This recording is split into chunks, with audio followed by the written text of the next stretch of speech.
Road રસ્તાને લઈને ગ્રામજનો અત્યારે ચક્કાજામ કરી રહ્યા છે। પોતાનો આરોપ જે છે, આક્ષેપ છે કરી રહ્યા છે, કારણ કે ખરાબ રોડના લીધે 2 લોકોના મોત થયા હોય આવો પણ ગંભીર આરોપ મૂકવામાં આવ્યો છે। કઈ જગ્યાએ લોકો આ રીતે વિરોધ દર્શાવી રહ્યા છે, કયો રોડ રસ્તાને ખરાબના લીધે 2 લોકોને જીવ ગુમાવવાનો વારો આવ્યો છે, વિગતે ચર્ચા કરી આજના વિડીયોમાં। નમસ્કાર, આપની સાથે હું આકાંક્ષા, તમે જોઈ રહ્યા છો રાજકોટ। રાજકોટ જિલ્લાના ગ્રામ્ય વિસ્તારોમાં માર્ગોની બિસ્માર હાલત છે। સતત રોડ રસ્તા ખરાબ થઈ રહ્યા છે, તેના કારણે સ્થાનિકોને ભારે હાલાકીનો સામનો કરવો પડતો હોય છે।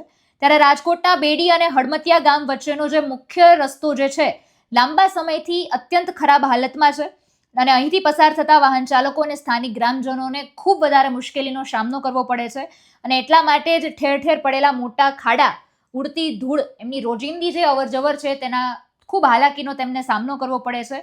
વારંવાર વહીવટી તંત્ર અને ચૂંટાયેલા પ્રતિનિધિઓને લેખિત અને મૌખિક રજૂઆતો કરવામાં આવી, તેમ છતાં પરિણામમાં હજુ મોટું બધું શૂન્ય જ છે અને તેના જ કારણે અત્યારે હવે તેમની ધીરજ ખૂટી રાજકોટ મોરબી હાઈવે પર બેડી ગામ નજીક એકત્રિત થઈ ભારે વિરોધ પ્રદર્શન કરવામાં આવ્યો, ચક્કાજામ કરવામાં આવ્યો, તેના દ્રશ્યો પણ સામે આવ્યા છે। સમગ્ર મામલાને લઈને અત્યારે પ્રતિક્રિયા પણ સામે આવી છે। લોકોએ શું વાત કરી છે, તેમનો શું રોષ છે, તેને પણ સાંભળીએ। રાજકોટ હાઈવે બેડી થી હડમતિયા તરફ જવાનો રસ્તા ઉપર રેલવેનું ઓવરબ્રિજ આવેલો છે, ત્યાં સુધીનો રસ્તો અત્યંત ખરાબ હોય।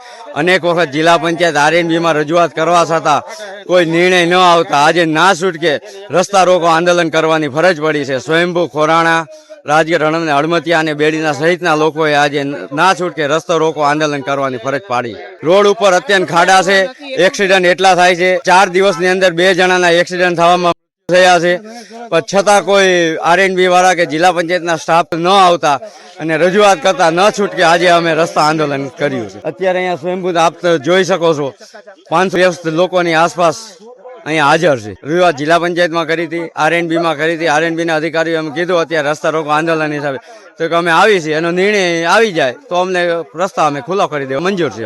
આરએનબી વાળા આવી અને સંબંધિત અધિકારીઓ આવી અને નિર્ણય લે કે ભાઈ આટલા દિવસની અમે રસ્તો કરી દઈશું, અત્યારે ટેમ્પરરી પૂરતો જે ખાડા છે એ ખાડા પૂરી દે, આરસીસી ડામર પેચિંગ વર્ક કરી દે, એટલે પછી અમે રસ્તા ખોલી નાખશું। અત્યાર સુધીમાં રોડ રસ્તાના કારણે ઘણા એક્સિડન્ટ થાય, જે રસ્તાના કારણે અત્યારે ખાડા કે કોઈ પ્રશ્ન રીતે બુરાવે તો ભલે, બાકી કોઈ પણ અત્યારે રોડ રસ્તા માટે કોઈ આવતું નથી।